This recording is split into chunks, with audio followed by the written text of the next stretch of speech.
If these are so serious, if this were Donald Trump and Donald Trump Jr., I wouldn't be here having to do this. Mr. Mayor, I am defending my client the best way I know how. This is not about getting Joe Biden in trouble. This is about proving that Donald Trump was framed by the Democrats. If these charges are so serious and so credible, why have they not been picked up by the president's hand-picked FBI director, the president's hand-picked Attorney General William Barr? I don't know. Maybe they have been.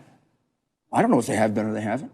And if I did, I couldn't tell you. But isn't that the appropriate place for that if they are serious and credible charges rather than the president? One of the ways this came to me is that the 4 different Ukrainian prosecutors, you can dismiss them all. I can't, if they're willing to swear under oath, tell me that they tried to get it to the FBI and the Justice Department for an entire year and were completely...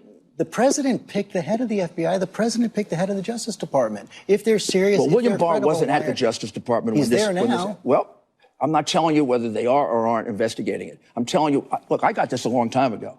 In November of 2018, very serious concerns at that time by the Ukrainian prosecutors about the FBI. So I decided to go another way. Also because if I went to the FBI or I went to the Justice Department... You've never done that? I'm not saying I did or I didn't, but if I did it at that time... But what's the answer? Did you or didn't you? I've never initiated going to them for a simple reason.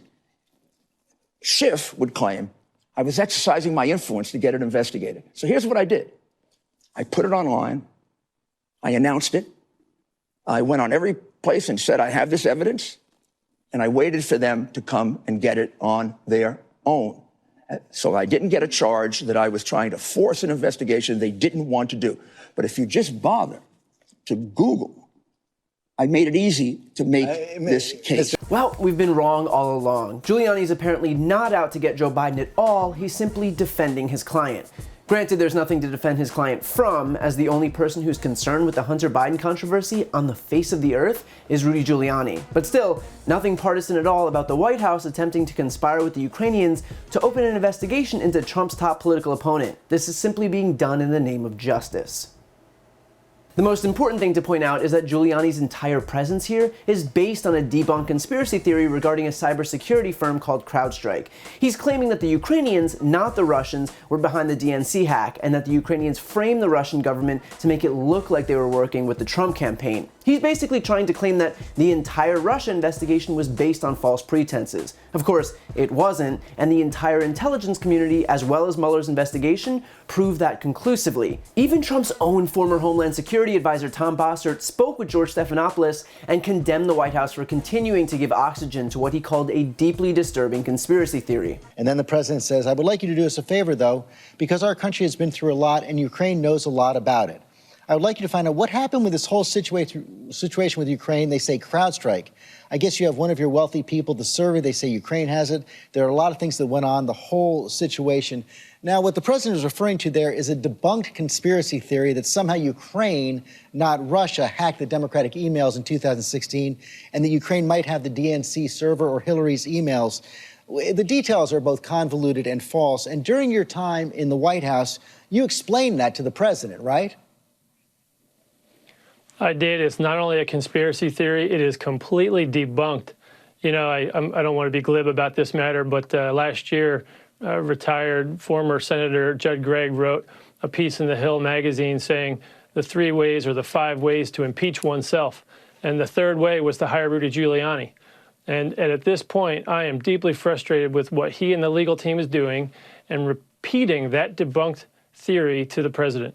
It sticks in his mind when he hears it over and over again. And for clarity here, George, let me just again repeat that it has no validity. The United States government reached its conclusion on attributing to Russia the DNC hack in 2016 before it even communicated it to the FBI and long before the FBI ever knocked on the door at the DNC. So a server inside the DNC was not relevant to our determination to the attribution. It was made up front and beforehand.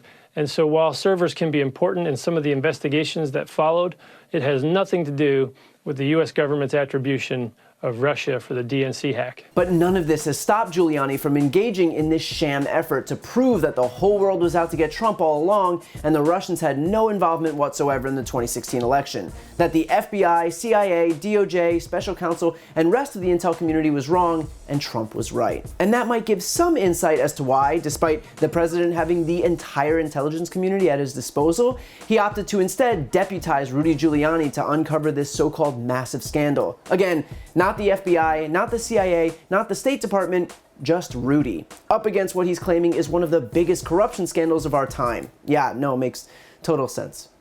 Here's the thing. The reason that Trump appointed Rudy to look into this is because in actuality, there's nothing there. If the intelligence community did look into it, there'd be definitive proof that there's nothing there, as we've already learned. But Giuliani wasn't officially working on behalf of the State Department, meaning he was able to circumvent national security protocols that prevent these Banana Republic-style hit jobs from occurring.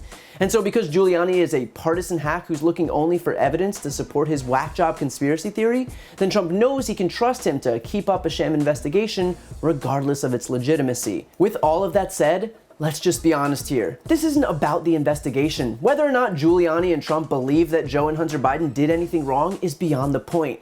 The goal here is to give the impression that they did, to introduce some false equivalency so Republicans can try and justify Trump's impeachable offense. It doesn't matter that one truly has nothing to do with the other. What matters is that Republicans will say it does. Again, nothing here is about telling the truth or uncovering facts. It's about defending Trump, and doing so in complete bad faith. So Giuliani might play dumb on national TV to try and convince the country that he's just seeking justice, but if that were the case, he'd be looking at his boss instead of conspiracy theories that the whole world knows are false.